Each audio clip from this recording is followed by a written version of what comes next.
قولوا آمنا باللہ وما انزل الینا وما انزل الی ابراہیم واسماعیل واسحاق ویعقوب والاسباط وما اوتی موسیٰ وعیسیٰ وما اوتی النبیون من ربهم لا نفرق بین احد منهم ونحن له مسلمون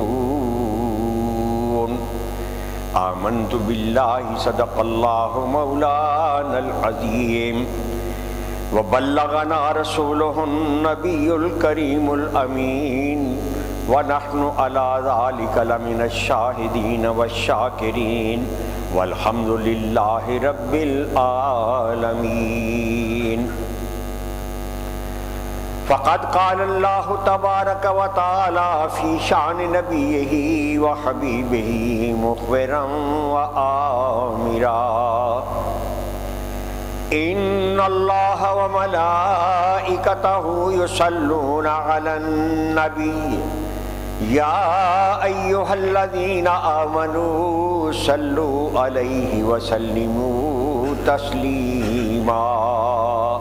اللہم صلی علی سیدنا و مولانا محمد وعلی آل سیدنا و مولانا محمد واصحاب سیدنا و مولانا محمد وبارک وسلم صلی علیہ۔ اللہ رب العزت جل وعلا کی حمد و ثناء اور اس کے حبیب پاک صلی اللہ علیہ وسلم کی بارگاہ میں ہدیہ صلاۃ والسلام پیش کرنے کے بعد خطبات جمعہ کا جاری موضوع اسلام کے امتیازات، یعنی ہمارے دین کے کون سی ایسی خاصیتیں ہیں جو دیگر مذاہب اور دیگر اقوام کے مقابلے کے اندر ہمارے لیے نہ صرف قابل فخر اور قابل مسرت ہیں، ہمیں ان کا پورے طور پر احساس ہونا چاہیے تاکہ اللہ کا شکر ادا کرنے کے جذبات زیادہ سے زیادہ پیدا ہوں اور مستحکم ہوں، اور دیگر اقوام کے مقابلے میں اندر جب ہم کبھی گفتگو کرنے کا موقع ملے یا مختلف فتنے جو مختلف قوموں کی طرف سے مختلف ملکوں کی طرف سے اٹھائے جاتے ہیں، تو ہمیں قرآن و سنت کی روشنی میں یہ پتہ ہو کہ کہاں ابلیس وسوسے ڈال رہے ہیں تو ہم اپنے آپ کو ان وسوسوں سے بچا سکیں۔ اس موضوع پر یہ آج 8واں خطبہ ہے، اور اس سے پہلے جو چیدہ نکات عرض کیے جا چکے ہیں ان میں سے ایک یہ کہ ہم جس دین اور مذہب کو ماننے والے ہیں اس کے امتیازات میں سے ایک اہم ترین خوبی یہ ہے کہ اس کے جو ذاتی سرچشمے ہیں وہ بے مثال ہے۔ بنیادی سرچشموں سے مراد سب سے پہلے وہ قرآن،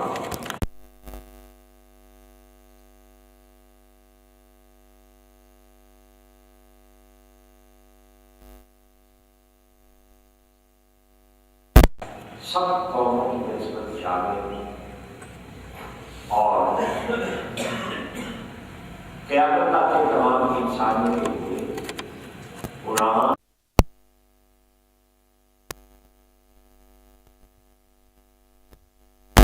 یہ پہلو کسی بھی قوم اور کسی بھی مذہب کے پاس ایسی محفوظ کتاب ہے، ایسی جان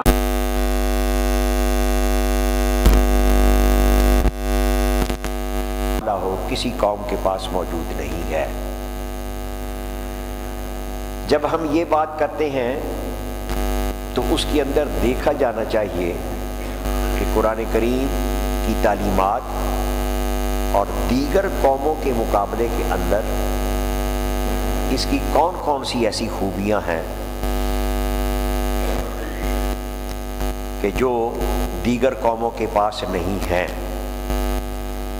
اور یہ ذہن میں رہے کہ جتنے مذاہب دنیا کے اندر پائے جاتے ہیں ان کی ایک آسان تقسیم یہ ہے کہ کچھ مذاہب ایسے ہیں جو اور وحی کے سلسلے کو ماننے کا دعویٰ رکھتے ہیں، اور وہ 3 مذہب ہیں اس وقت دنیا میں، یہودی، عیسائی اور مسلمان۔ یہ تینوں مذاہب دعوے دار ہیں کہ ہم وحی آسمانی کے ماننے والے ہیں، فرشتوں کو مانتے ہیں، جنت دوزخ کو وہ مانتے ہیں، وہ وحی کے سلسلے کو تسلیم کرتے ہیں، وہ یوم آخرت کو مانتے ہیں۔ یہ ان سب کا دعویٰ ہے، تینوں مذاہب کا۔ لیکن آگے جا کر ہم یہ دیکھتے ہیں کہ مسلمان یہ کہتے ہیں کہ ہم سب کو مانتے ہیں، سب نبیوں کو مانتے ہیں۔ اس کے مقابلے میں دیگر مذاہب آپ دونوں دیکھیں، یہودی حضرت عیسیٰ علیہ السلام کو نہیں مانتے،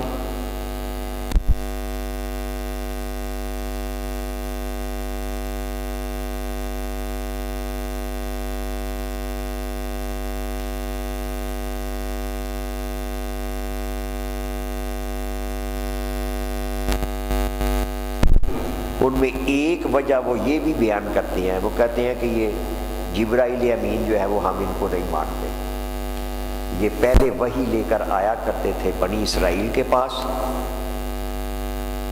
اور اب جبرائیل امین نے غلط کام کیا، بنی اسرائیل کی بجائے وہ بنی اسماعیل کے پاس وحی لے کر آ گئے۔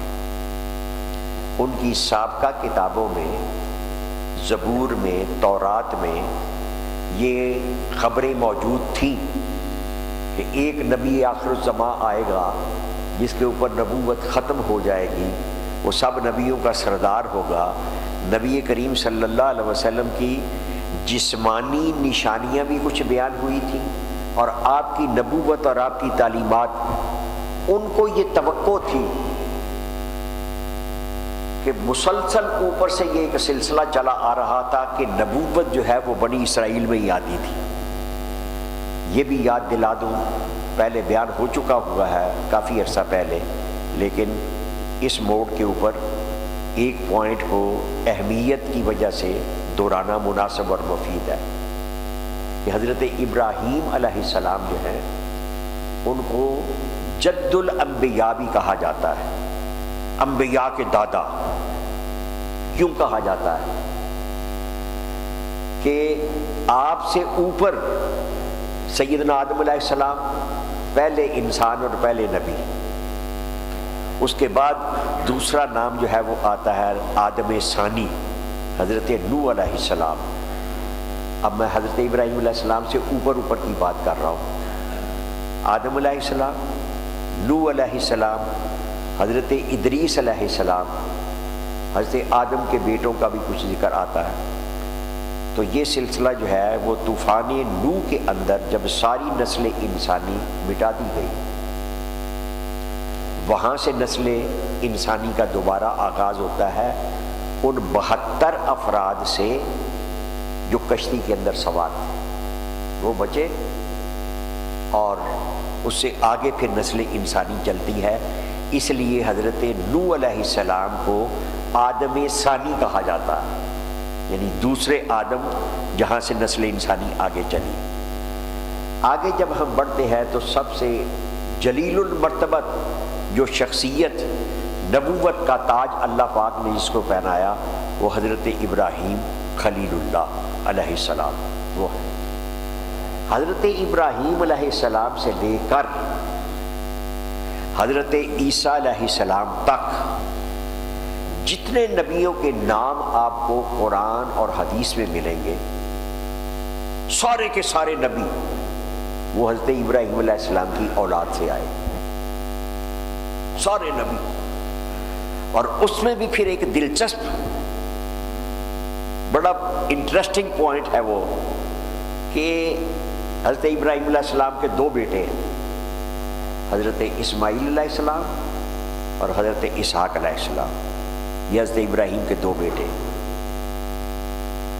حضرت اسحاق علیہ السلام جو ہے ان کے بیٹے ہیں حضرت یعقوب، ان کا لقب ہے اسرائیل۔ اب یہ لڑی جو چلی حضرت ابراہیم کے بیٹے اسحاق، اسحاق کے بیٹے یعقوب، یعقوب کا لقب ہے اسرائیل۔ اس لڑی سے جتنے نبیوں کے نام آپ کو قرآن میں ملتے ہیں وہ سارے اس لڑی سے، حضرت یوسف علیہ السلام، حضرت داؤد علیہ السلام، حضرت سلیمان علیہ السلام، حضرت ہارون علیہ السلام، حضرت یحییٰ، حضرت شایع، حضرت زکریا، حضرت موسیٰ، حضرت عیسیٰ تک سارے نبی اسی لڑی سے آئے ہیں۔ کون سے؟ حضرت ابراہیم علیہ السلام کے بیٹے حضرت اسحاق ہیں، ان کی لڑی سے آ رہے ہیں۔ حضرت اسماعیل کی اولاد سے کوئی نبی نہیں آیا۔ یہ رب کی تقسیم، اب اس کی حکمت ہے، لیکن ایک ہی آیا اور ایسا آیا کہ وہ سید الانبیاء بن کے آیا۔ نبی کریم صلی اللہ علیہ وسلم حضرت اسماعیل علیہ السلام کی لڑی سے۔ اب وہ یہودی اور وہ نصرانی وہ یہ توقع کر رہے تھے، یعنی دادا نبی ہے تو باپ نبی ہے تو بیٹا نبی ہے تو پوتا نبی ہے، ماموں نبی ہے تو بھانجا نبی ہے، سارے اسی لڑی میں سے آ رہے تھے۔ وہ یہ توقع کر رہے تھے کہ وہ جو نبی آخر الزمان کی بشارتیں ہماری کتابوں میں دی گئی ہیں وہ نبی آخر الزمان بھی اسی لڑی میں سے آئیں گے۔ تو اب اللہ جو ہے وہ لوگوں کی مرضیوں کا پابند تو نہیں ہے، وہ تو اپنی مرضی کا قادر ہے، اس کی تو اپنی حکمتیں ہیں، اس کی اپنی قدرتیں ہیں۔ ان اللہ علی کل شیء قدیر، اللہ تعالیٰ ہر چاہت کے اوپر قادر ہے، جو وہ چاہتا ہے وہ کرتا ہے۔ وہ آئے حضرت اسماعیل علیہ السلام کی لڑی سے، حبیب خدا احمد مجتبیٰ محمد مصطفیٰ صلی اللہ علیہ وسلم، وہ ان کی لڑی سے آئے۔ یہودیوں نے جو آپ کی دشمنی کا سلسلہ جو ہے، جو کہ اب تک انہوں نے برقرار رکھا ہوا ہے، ان کی عداوت اور بغض اور کینے اور حسد کی وجوہات میں سے ایک بڑی وجہ یہ بھی تھی نسلی امتیاز۔ وہ یہ سمجھتے تھے کہ اسی نسل میں سے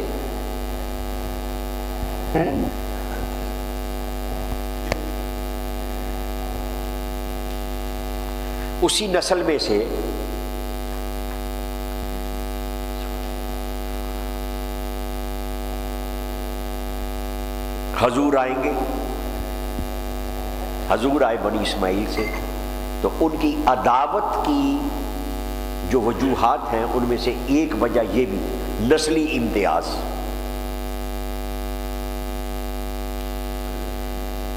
اب انہوں نے حضور صلی اللہ علیہ وسلم کی نبوت ماننے سے انکار کر دیا۔ آج کے خطبے کا اہم نقطہ یہ ہے کہ جو آسمانی مذاہب کی پیروی کرنے کا دعویٰ رکھنے والے ہیں وہ تین مذہب ہیں، اسلام،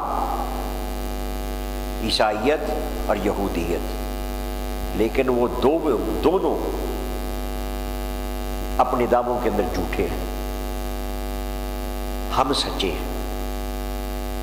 اب کیا یہ بات محض جذباتیت کی ہے جو میں کہہ رہا ہوں؟ نہیں، اس کو آپ صرف خوش اعتقادی کی بنا پر نہیں بلکہ ٹھوس دلائل کی بنیاد کے اوپر آپ کو معلوم بھی ہونا چاہیے کہ کیا وجہ ہے۔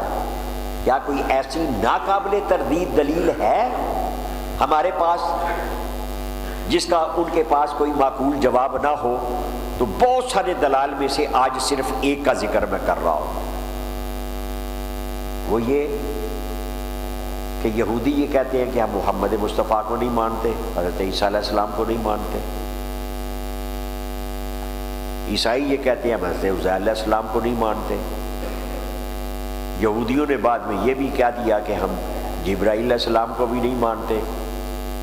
انہوں نے نبوت جو ہے وہ بجائے اس کے کہ اسرائیلی گھرانے کے اندر جیسے کہ عرصہ دراز سے لے کر آ رہے تھے، وہ وہی لے کر بنی اسماعیل کے پاس آ گئے، ہم نہیں مانتے۔ دونوں کسی نہ کسی نبی کا انکار کرتے ہیں اور ان کی کتابوں کا بھی انکار کرتے ہیں۔ اس کے مقابلے کے اندر مسلمانوں کا عقیدہ کیا ہے؟ مسلمان یہ کہتے ہیں کہ ہمارا رب رب العالمین ہے، ہم جس اللہ کو مانتے ہیں وہ سارے جہانوں کا رب ہے۔ ایک بات،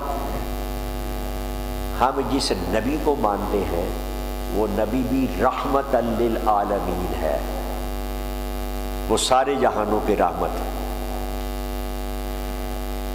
اس پر تو وہ بھی کہہ دیں گے کہ جناب رب العالمین ہم بھی مانتے ہیں، ہم بھی اپنے اپنے نبی کو کہتے ہیں کہ وہ سارے انسانوں کے لیے آئے۔ اس سے آگے چلیں، اگر تم اللہ کو رب العالمین مانتے ہو، اللہ کی الوہیت کو مانتے ہو، جن نبیوں کو تم تسلیم کرتے ہو ان نبیوں کو نبوت کس نے دی؟ اللہ نے۔ کس کے اذن سے، کس کا پیغام اور کس کا کلام لے کر فرشتہ جو ہے وہ ان نبیوں کے پاس آیا جن نبیوں کا تم کلمہ پڑھتے ہو؟ کہ جی وہ اللہ کا کلام اور اللہ کا پیغام لے کر آئے۔ یہاں تک تو بات ہوگی درست۔ اب آگے چلو اور ہمیں یہ بتاؤ کہ اس اللہ نے جس نے حضرت داؤد علیہ السلام کو زبور عطا کی، جس نے حضرت موسیٰ علیہ السلام کو تورات عطا کی، اور عیسائیوں جس اللہ نے حضرت عیسیٰ علیہ السلام کو انجیل عطا کی، کیا وہ اللہ جو ہے وہ اب مجبور ہو گیا کہ وہ تمہاری خواہش کا احترام کرے؟ اسی اللہ نے محمد مصطفیٰ صلی اللہ علیہ وسلم کو خاتم الانبیاء بنایا، تو اب تم اللہ کی الوہیت کا یہاں آ کر انکار کیوں کرتے ہو؟ اس کے مقابلے کے اندر مسلمان کیا کہتے ہیں؟ اس موقف کو سمجھنے کے لیے بہت سارے مقامات میں سے ایک مقام میں نے آج آپ کے سامنے تلاوت کیا ہے، اس کا ترجمہ سن لیں۔ قولو، یہ سورہ بقرہ کی آیت نمبر 136 کے الفاظ اس وقت میں آپ کے سامنے تلاوت کر رہا ہوں۔ یہی مضمون آپ کو اسی سورہ بقرہ کی آخری جو آیات ہیں دو، ان میں سے سیکنڈ لاسٹ کے اندر بھی یہی مضمون ملے گا، یہاں ذرا زیادہ تفصیل سے ہے۔ قولو، اے مسلمانوں تم یہ کہو، میرے کملی والے آقا جو ہیں ان کے امتیوں، قولو تم کہو، کیا کہو؟ آمنا باللہ، ہم اللہ کے ساتھ ایمان لائے، وما انزل الینا، اور جو کچھ ہماری طرف نازل کیا گیا ہے ہم نے اس کو بھی تسلیم کیا۔ قرآن کو تسلیم ہو، اور کیا صرف تم قرآن کو تسلیم کرتے ہو؟ کہا نہیں، تم یہ بھی کہو، کیا کہو؟ وما انزل الی ابراہیم و اسماعیل و اسحاق و یعقوب، جو کچھ ابراہیم کی طرف اتارا گیا تھا ہم اس کو بھی مانتے ہیں، جو اسماعیل کی طرف اتارا گیا اس کو بھی مانتے ہیں، جو اسحاق کی طرف اتارا گیا اس کو بھی مانتے ہیں، جو یعقوب کی طرف اتارا گیا اس کو بھی مانتے ہیں، والاسباط، اور ان کی اولاد کی طرف جس جس نبی کو جو جو اللہ نے کلام عطا کیا ہم اس کو ایمان سے تسلیم کرتے ہیں۔ اسباط کا لفظ آیا نا کہ ان کی یعقوب کی اولاد میں سے، اس کو مزید آگے اگلے جملوں کے اندر مزید اسپیسیفائی کر دیا اور اس کا واضح طور پر ذکر کر دیا۔ مثلا کہا وما اوتی موسیٰ و عیسیٰ، جو کچھ موسیٰ علیہ السلام کو نازل کیا گیا تھا ہم اس کو بھی مانتے ہیں، اور جو کچھ عیسیٰ علیہ السلام کو دیا گیا ہم اس کو بھی مانتے ہیں۔ اب دیکھیں کتنا واضح اور کتنی وسعت، بائی نیم بھی اور آن دی ہول بھی، یعنی ایک ایک نام اہم ترین جو تھے وہ لے کر، اور مجموعی طور پر بھی، اور جو مجموعی طور پر کہا گیا ہے اس کو آگے جا کر پھر دوہرا دیا۔ وما اوتی النبیون من ربہم، ہمارے رب کی طرف سے جتنے نبی آئے ہیں جو کچھ ان کو عطا کیا گیا ہم سب کو مانتے ہیں۔ اب یہ وسعت، یہ مضمون میں نے اس لیے شروع کیا ہوا ہے، میں بار بار دہراتا رہتا ہوں کہ ہمیں پتہ ہونا چاہیے کہ ہم جس دین کے ماننے والے ہیں ہم ہیں نسلی مسلمان. تو صرف نسلی مسلمان نہ بنے. نسلی مسلمان سے کیا مراد؟ کہ مسلمانوں کے گھروں میں پیدا ہوئے ہیں، الحمدللہ، شکر خدا کا. ٹھیک، اس کے اوپر کوئی ہمارا کوئی زور تو نہیں ہے نا. وہ کسی کے گھر میں، یہ الگ بات ہے. یہ الگ بات ہے کہ خالق کائنات جو ہے اس کی جو آفاقی جو اس کے اصول ہیں، ان اصولوں میں سے ایک اصول یہ ہے کل مولود یولد علی فطرت الاسلام. جہاں بھی کوئی بچہ پیدا ہوتا ہے وہ فطری طور پر مسلمان ہوتا ہے، چاہے کسی سکھ کے گھر میں پیدا ہو، چاہے کسی ہندو کے، کسی ایتھیسٹ کے، ملحد کے، بے دین کے گھر پیدا ہو، فطری طور پر وہ مسلمان ہوتا ہے. اس جملے کا کیا مطلب ہے؟ انسان کے اندر فطری طور پر اپنے خالق اور مالک کو ماننے کی ایک طلب اور ایک پیاس جو ہے وہ موجود ہوتی ہے. آگے ووالداہ یمجسانہ اور ینصرانہ اور یحودانہ، آگے بچہ جب آگے بڑھتا ہے تو پھر اس کے ماں باپ، اس کے خاندان والے، اس کی سوسائٹی، اس کا معاشرہ یا اس کو یہودی بناتی ہیں یا عیسائی بناتی ہیں یا مجوسی بناتی ہیں، وہ بات. لیکن بچے جب پیدا ہوتے ہیں تو وہ ہر بچہ جو ہے وہ فطری طور پر مسلمان ہوتا. یہاں ہم یہ جو جملہ کہہ رہا ہوں کہ ہم ہیں نسلی مسلمان، مسلمانوں کے گھروں میں پیدا ہوئے، مسلمانوں والے ہی نام رکھے گئے، ماں باپ نے نام رکھے. جو اسلام کی کچھ ظاہری رسوم تھی ان کی بھی ہم تھوڑا زیادہ اس کی پابندی کر لیتے ہیں. ہمیں حکم یہ ہے بچہ اور بچی جب بھی پیدا ہو تو پہلا کام تم نے یہ کرنا ہے کہ اس کو نہلایا، پاک صاف کیا. پہلا کام یہ کرو کہ اس کے کانوں کے اندر اللہ اکبر کی صدائیں پھونک دو. بچوں کے کانوں کے اندر اذان کرو. یہاں سے آغاز ہوتا ہے.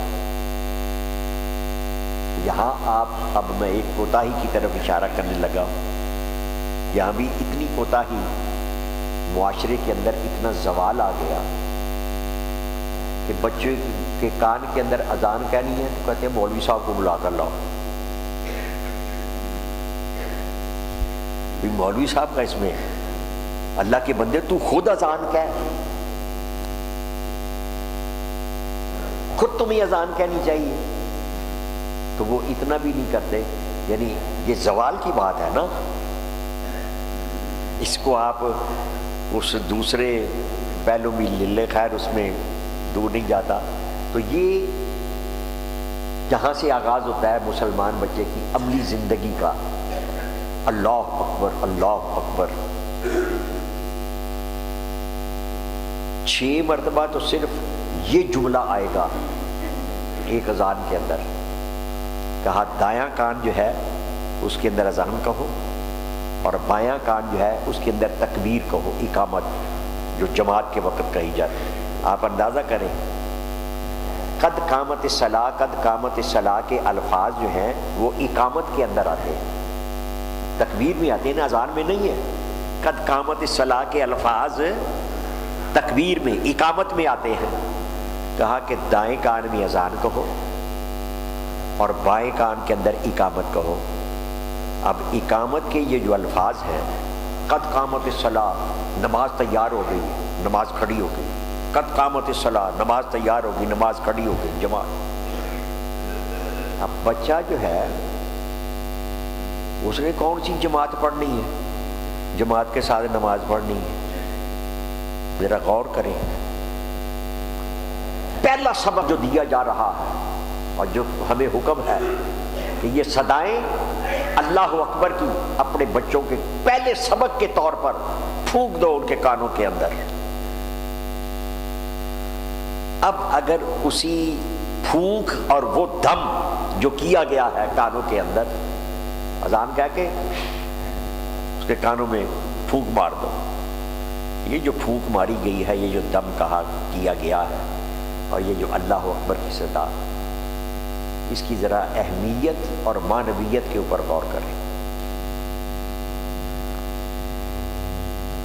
جو بچہ آگے بڑھ کر اپنی عمر کے اندر شعوری زندگی میں جب داخل ہوگا، بلوغت کی زندگی میں جب داخل ہوگا، جب اس کی عقل اور اس کا شعور پختہ ہوتا چلا جائے گا، اور اس سے پہلے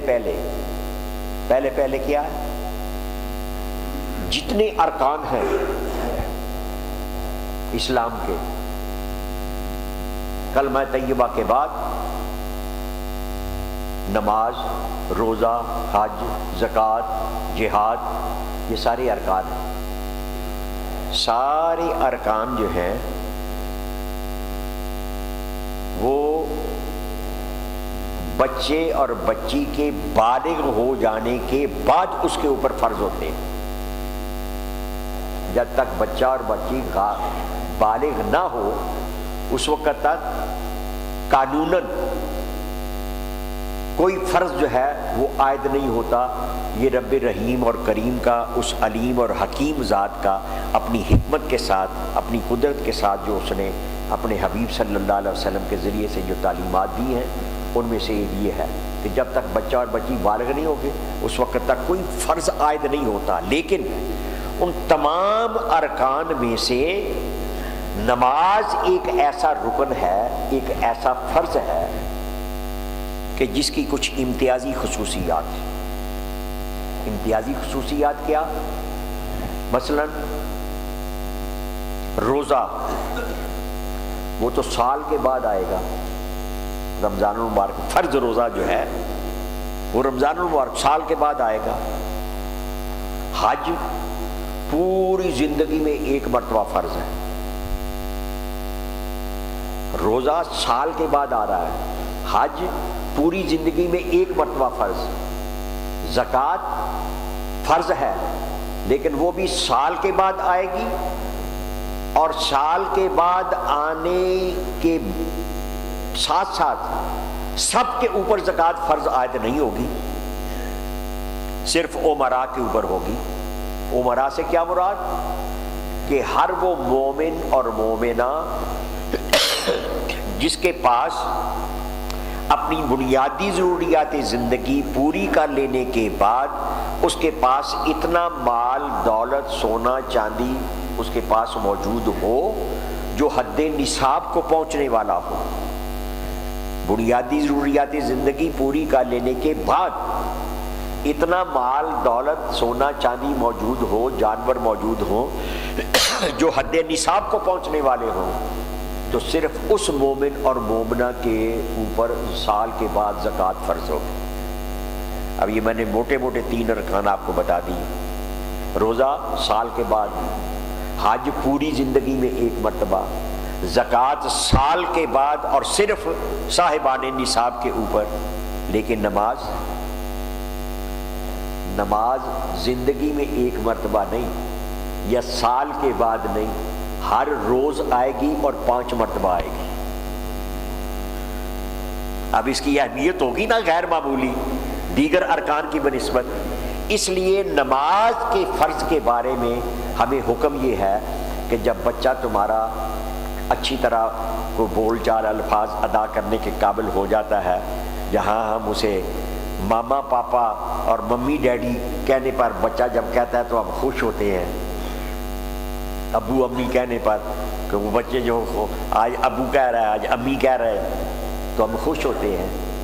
تو جب بچہ اچھے الفاظ پورے مکمل طور پر ادا کرنے کے قابل ہو جائے تو کہا کہ اب نماز اس کو سکھاؤ، نماز سکھاؤ اس کو۔ 6-7 سال کی 5-6-7 سال کی عمر جو ہے وہ شروع کر دو، اس میں اسے کلمہ یاد کرا دو، اسے نماز یاد کرواؤ۔ اور 9-10 سال کی عمر میں جب بچہ اور بچی پہنچ گئے اور اگر وہ توجہ نہیں کر رہے، نہیں پڑھ رہے، تو تھوڑی بہت اس کی ٹھکائی بھی کرنی پڑے تو کر لو۔